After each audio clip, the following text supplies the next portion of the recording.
Good morning to all the students of class 10. Today in this video we are going to see the type 2 word problem that is related to time and distance. कल के video में हमने देखा था money related problems. आज हम लोग देखेंगे टाइम और डिस्टेंस रिलेटेड प्रॉब्लम. तो we will start with the question directly. आप क्वेश्चन यहाँ पे देख सकते हैं. मैंने यहाँ पे क्वेश्चन नंबर 1 जो किया है वो बिल्कुल सेम क्वेश्चन है आपके एक्सरसाइज 3.6 क्वेश्चन नंबर 2 का 3. आप अभी सबको ही अपने अपने बुक खोल लेंगे एनसीईआरटी की और आप उसमें मैच कर सकते हो. बिल्कुल सेम क्वेश्चन है. मैंने इस टाइप की क्वेश्चन यहाँ बनाई है और इसके जो नेक्स्ट क्वेश्चन है वो आप करेंगे. So question is a man travels 370 kilometre partly by train and partly by car. If he covers 250 kilometer by train and the rest by car, it takes him 4 hours.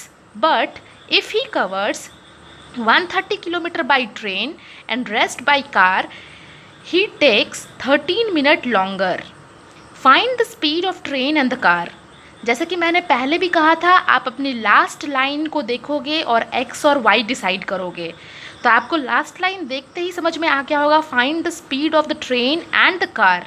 It means किसी को भी हम x kilometre per our लेंगे और किसी को भी y kilometre per our ले सकते हैं. तो मैंने यहाँ पे we have taken let the speed of the train be x kilometre per hour and the speed of the car be y kilometre per hour. अब हमारा जो केस है उससे शुरू करते हैं. पहला केस में क्या कहा जा रहा है? Distance covered by the train is 250 kilometre. ठीक है, distance covered by the train is 250 kilometre. तो रिमेनिंग डिस्टेंस कितना बचा? 370 में से 250 माइनस कर दोगे तो उतना कार से कवर हुआ है. So distance covered by car is 370 minus 250 that is 120 kilometre. I think it should be clear कि अगर ट्रेन से 250 किलोमीटर कवर किया है पहले केस में, तो कार से कितना किया होगा? जो टोटल डिस्टेंस उसमें ट्रेन वाली डिस्टेंस को हमने माइनस कर दी. सो 120 किलोमीटर उसने कार से कवर की है. अब हम देखते हैं time taken to cover the 250 kilometre by train. Time taken, यहाँ पे आप साइंस की फॉर्मूला लगाओगे डिस्टेंस, स्पीड और टाइम वाली. तो जो टाइम टेकन होगा वो कितना हो जाएगा? Distance by speed. ये हमारी फॉर्मूला है. Distance by speed is equal to time. So we are having this formula. उसी को हम यहाँ लगा रहे हैं. हमें ट्रेन की स्पीड मालूम है, ट्रेन का डिस्टेंस कवर मालूम है, तो ट्रेन की टाइम टेकन कितनी हो जाएगी?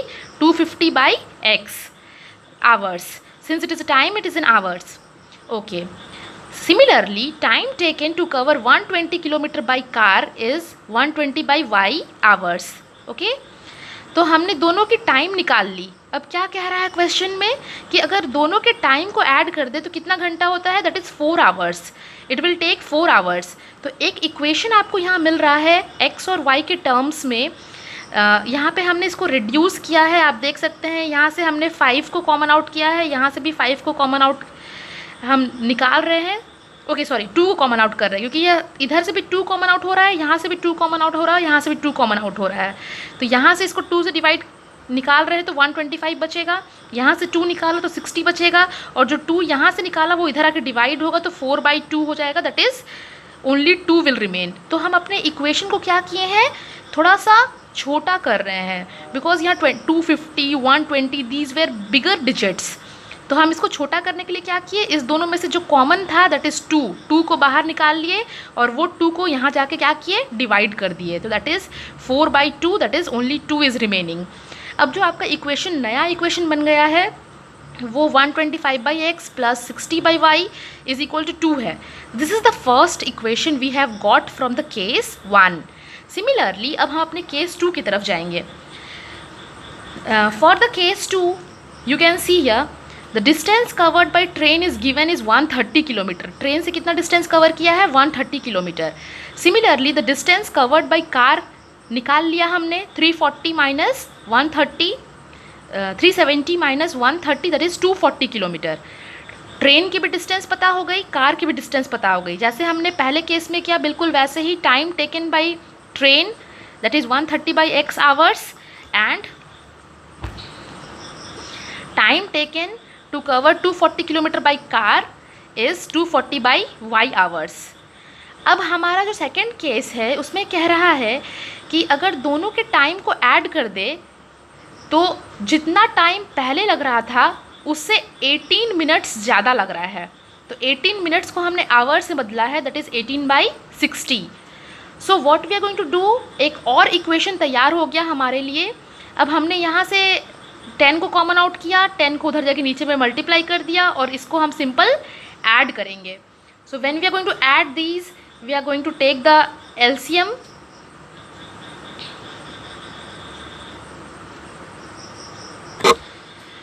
ओके तो हमने यहाँ पे क्या किया है, पहले इसको रिड्यूस कर लिया है सिंपलेस्ट फॉर्म में, 6 से काटा है, दैट इज़ 3/10। अब हम इसको ऐड कर रहे हैं। सो 43 बाई, यहाँ 10 पहले से था, नीचे में एलसीएम 10 था, दोनों मल्टीप्लाई होके बना 100। और इधर की इक्वेशन आपको इस तरह से है। आप जानते हैं कि कांस्टेंट को हम फ्रैक्शन के टर्म में नहीं रखते हैं, तो जो 100 यहाँ था उसे हमें हटाना होगा और उधर जाके मल्टीप्लाई करनी होगी। तो यहाँ का 100 ऊपर जाएगा और दोनों ही टर्म्स में क्या हो रहा है, मल्टीप्लाई हो गया। अब आपके पास इधर सिर्फ कांस्टेंट 43 बचा है। अब आपके पास दो इक्वेशंस आ चुके हैं, एक 125x divided by x plus 60/y is equal to 2 and दूसरा है 1300/x plus 2400/y is equal to 43। ऐसी क्वेश्चन हमने स्पेशल केस में किया था जब 1/x और 1/y था। उस केस में हम क्या कंसिडर करते हैं, 1/x को u एंड 1/y को v कंसिडर करते हैं। ये वीडियो मैंने पहले ही सेंड कर चुकी है आपको u एंड v वाली, तो जिन्हें याद नहीं है please go through that video. So हमने कंसिडर किया 1/x को u एंड 1/y को v, ताकि हमारा डिनोमिनेटर से वेरिएबल हट जाए। तो वेरिएबल अब हट चुका है डिनोमिनेटर से, this will become 125u plus 60v is equal to 2 and 1300u plus 2400v is equal to 43। अब हम जैसे सॉल्व करते हैं बिल्कुल वैसे ही सॉल्व करेंगे। हम यहाँ पे एलिमिनेशन मेथड करना चाहते हैं। यहाँ 60 है, यहाँ 2400 है, दोनों की कोफिशिएंट को सेम करना है। तो अगर हम इसको 40 से मल्टीप्लाई कर दे we will get this much. तो हमने वही किया है, इक्वेशन 3 को हमने 40 से मल्टीप्लाई किया है एंड सब्ट्रैक्ट किया है 4 इक्वेशन फ्रॉम इट। देखिए हमने नया नाम दिया है, इक्वेशन 1 को u और v के टर्म्स में कन्वर्ट करने के बाद वो इक्वेशन 3 नाम दिया है और इक्वेशन 2 को कन्वर्ट करने के बाद उसे 4 का नाम दिया है। तो अब हमारे पास नए इक्वेशन जो है वो u और v के टर्म्स में है एंड दैट इज़ 3 एंड 4। अब हम क्या कर रहे हैं, we are going to just multiply 40 with the equation 3। जैसे ही मल्टीप्लाई किया 40, you can see the coefficient has changed और ये बन गया हमारा नया इक्वेशन 3 और उसमें हम इक्वेशन 4 को माइनस कर दे रहे हैं। माइनस करने के बाद आपने देखा है कि माइनस जैसी साइन लगाते हैं यहाँ की साइन बदलेगी, यहाँ की भी साइन बदलेगी, ये दोनों हो जाएगा कैंसिल बिकॉज सेम हो गया है और ये दोनों हो जाएगा subtract, that is 3700u is equal to 37। अब ये नीचे आ जाएगा, u की वैल्यू आ रही है 1/100 और जैसे ही u की वैल्यू 1/100 आ गई, हमने u को क्या कंसिडर किया था 1/x, तो x की वैल्यू कितनी आ जाएगी, जस्ट रेसिप्रोकल कर दो 100। सिमिलरली हम u की वैल्यू को इक्वेशन 4 में पुट कर रहे हैं और v की वैल्यू निकाल रहे हैं। ये सब चीज़ें आपने ऑलरेडी कर ली है, ये मैं डायरेक्टली आपको शो कर रही हूँ v की वैल्यू कैलकुलेट करने के लिए। तो v की वैल्यू आपने 1/80 कैलकुलेट की और जो कि 1/y के बराबर है, तो y की वैल्यू कितनी हो रही है 80। सो x भी निकल चुका है और y भी निकल चुका है। What are x and y, these are the speeds that we have taken. तो आंसर जब आप लिखोगे x किलोमीटर पर आवर ज़रूर लगाओगे because these are the speeds which we have calculated. So symbol हमारा दिया हुआ है। Another question I am going to show you is about question number 3.7 का question number 3 के जैसा बिल्कुल सेम question है। A train covered a certain distance at a uniform speed. If the train had been 6 km/h faster, it would take 4 hours less than the scheduled time. And if the train is slower by 6 km/h, it would take 6 hours more than the scheduled time. Find the length of the journey. अब सबसे बड़ी बात, अगर आप last line को देखो, find the length of the journey, इसमें से ही आपको दो वेरिएबल मिल जाना चाहिए था। डिस्टेंस निकालने बोल रहा है हम लोग को, तो डिस्टेंस की फॉर्मूला क्या होती है, स्पीड इनटू टाइम। तो हमारे पास दो वेरिएबल्स किसको हमको निकालना है, स्पीड को और टाइम को। तो हम अपने दो वेरिएबल्स सेलेक्ट कर लेंगे. Let the original speed of the train be x km/h and the total time taken to complete the journey is y hours. ठीक है, हमने अपनी वेरिएबल सेलेक्ट कर लिया, टाइम एंड स्पीड. तो total length of the journey जो होगी वो स्पीड इंटू टाइम होगी, that is x into y. When we have taken all this x into y, अब हमारा केस 1 में आते हैं. जब हम ट्रेन की स्पीड को 6 km/h से बढ़ा रहे हैं तो टाइम कम हो रहा है. कितने घंटे से कम हो रहा है? 4 आवर्स से. तो हमारा जो नया स्पीड है वो है x + 6 और जो नया टाइम है वो है 4 - y - 4. तो हमारा नया टाइम और स्पीड मिल चुका है. टोटल डिस्टेंस तो बदलेगा नहीं, जितना डिस्टेंस पहले था उतना ही डिस्टेंस अभी भी कवर हो रहा है. तो x y was total distance और this multiply these two, you will get the total distance again. तो आप जैसे ही मल्टीप्लाई करेंगे, ब्रैकेट ओपन करेंगे, एक्स वाई यहाँ भी है, एक्स वाई यहाँ भी है, ये दोनों कैंसिल हो जा रहा है बिकॉज ये उधर जाएगा तो माइनस हो जाएगा और वो कैंसिल हो जाएगा. हमने थोड़ा सा रीअरेंज किया है. 4x को इस तरफ लेके आए, प्लस हो गया है, 6y को भी इस तरफ माइनस हो गया है. तो you have got one equation that is in terms of x and y. अब केस 2 को बिल्कुल उसी तरह से करना है. केस 2 में बोल रहा है अगर ट्रेन की स्पीड को कम किया जा रहा है 6 km/h से तो टाइम बढ़ जा रही है 6 आवर्स से. तो डिस्टेंस तो सेम ही रहेगा, इसलिए इस दोनों को मल्टीप्लाई करने से भी x एंड y ही आना चाहिए.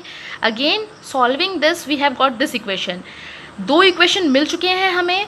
अब हम दोनों इक्वेशन को आपके ऊपर छोड़ते हैं. आप 3 प्रोसेस में से कोई भी प्रोसेस लगाइए और इसको सॉल्व करिए and just solve the equation and answer I am showing you here. x 30 आ रहा है, y 24 आ रहा है. तो लेंथ ऑफ जर्नी कितनी होनी चाहिए? x into y. तो 30 इंटू 24 दैट इज़ 720 किलोमीटर. ऐसा नहीं है कि आप x और y निकाल के छोड़ देंगे, आपको लेंथ ऑफ जर्नी निकालनी है. टोटल क्वेश्चन में पूछा गया था length of journey, so you will do till here. और बिल्कुल सेम क्वेश्चन है ये. एक्सरसाइज 3.7 ऑप्शनल एक्सरसाइज है, क्वेश्चन नंबर 3. तो इसको करने के बाद we will do the optional exercise question number 3.